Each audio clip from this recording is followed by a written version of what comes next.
Hey everybody, don't tell Mrs. Rattlecan I've screwed something up. So let's take a look at it and hopefully you won't make the same mistake.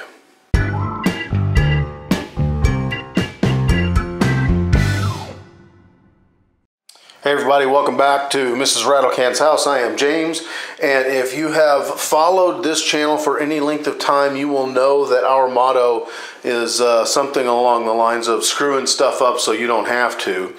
And I have a perfect example of that, and let's take a look at it.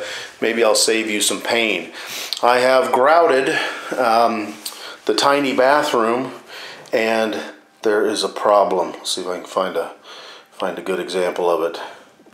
Do you see that? No mas bueno. Mistake de muerto. That means the mistake of death. I don't even really speak Spanish, I just make most of it up. Here's the problem. Those dark areas, you can see there's a couple of them that are floating around. I say couple mostly as a coping mechanism because there's more than a couple. And what has happened is the mortar that I set the tile onto didn't get cleared all the way out of the spaces in between the tiles. So when we have gone to apply the grout, when you clean the grout up, you wipe the grout off of that mortar because it's sticking up too far. Now if you're lucky, you're tiling on nice big 12 by 12 or 12 by 18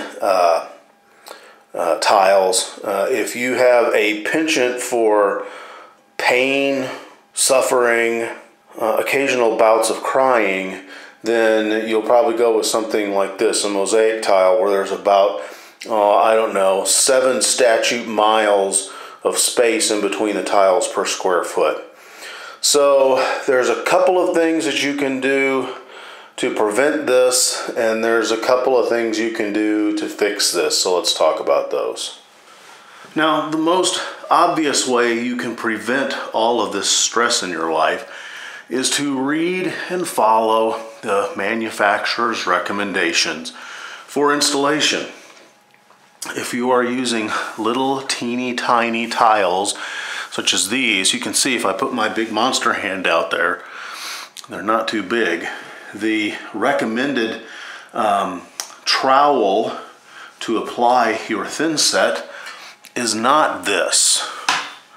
Don't use that, because that's going to leave a big, giant, tall groove, and when you set this teeny tiny tile onto that, it's all going to ooze up through here, and you're probably going to cry. So use something like this, and when I put the thinset on, it leaves these little teeny tiny grooves, and when I put my tile down on it, then it doesn't, in most cases, all come oozing up through.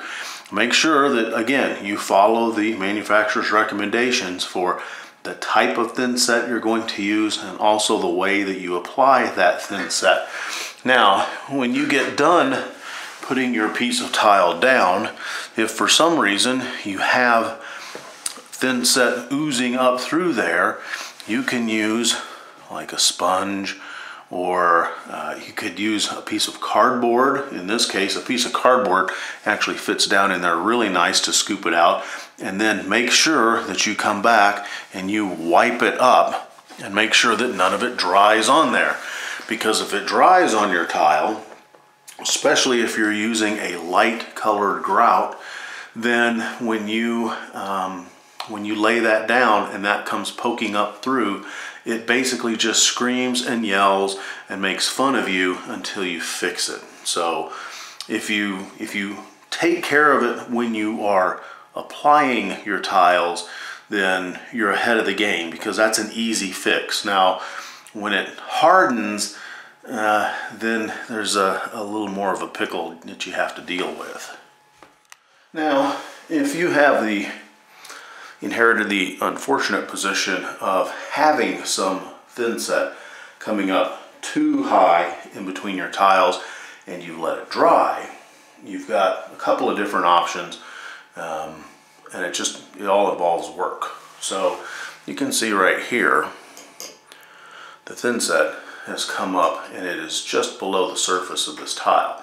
Now when I try to fill this up with grout, initially it's probably going to look okay, but then when I come in and I start scraping it down and then I start to dehaze it, to start washing it off, there's a really good chance you are now going to see this. So what I have to do is I have to get this down below the surface that it's at right now. This is one of the tools that you can use. This is a manual grout cleaner. It comes with a couple of different blades, and you basically put the tool in between and you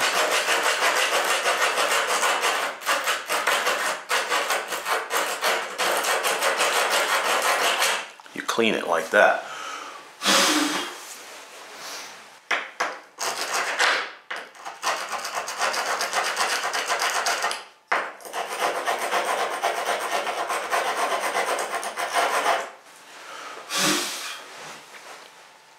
Now that little section should be okay, but you might notice that right along there I have some dark areas where I still have some thinset clinging to the sides of the tile.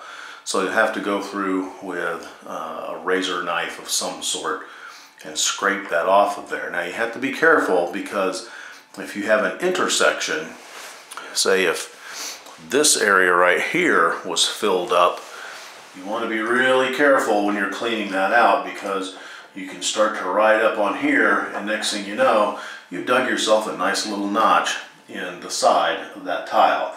And once again, that is the no mas bueno.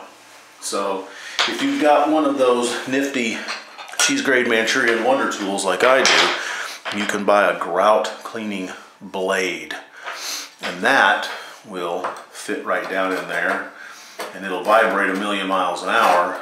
The problem with, again, if you kind of get up on the edge and you get cattywampus on that, you're going to start chipping your tiles, and if you chip it and it looks really ugly, then you have to cut the whole thing out. You have to replace it, and that just doesn't seem like a lot of fun for something that you could have probably prevented your heartache in the first place.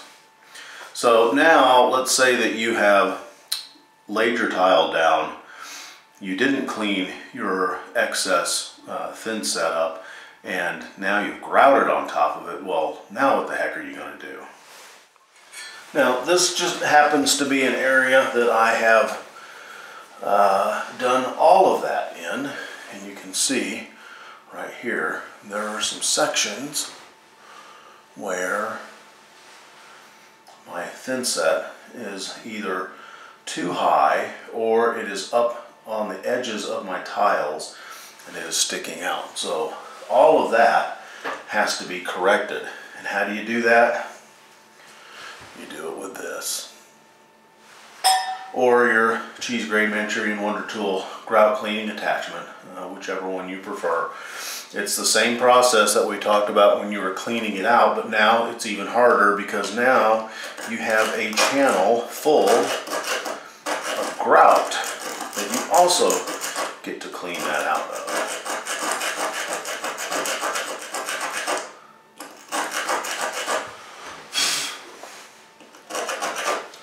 Clean that out of there,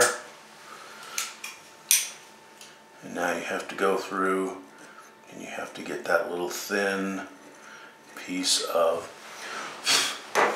thinset off, and then you get to re-grout it, because now you've kind of dug that down and now you're going to be a skosh below the level of what you were when you originally put it in. Now if you're lucky, you've saved some of your grout in powder form, and you can use that. That'll be out of the same batch, and hopefully that'll be really, really close.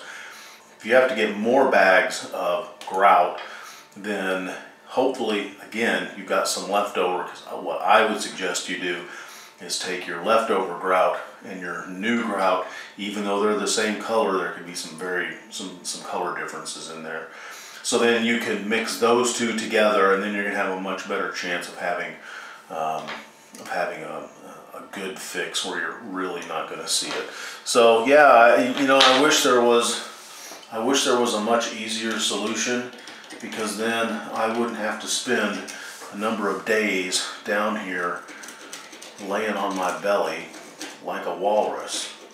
But you know, anything worth doing is worth doing right. Now right there, I think we could probably maybe get away with a couple of those. Here, that looks like it's just sitting on the surface. Another thing that I would strongly suggest, and again, we're all big boys and girls here, you can do what you want. If you're going to grout like this, I would use a new bucket.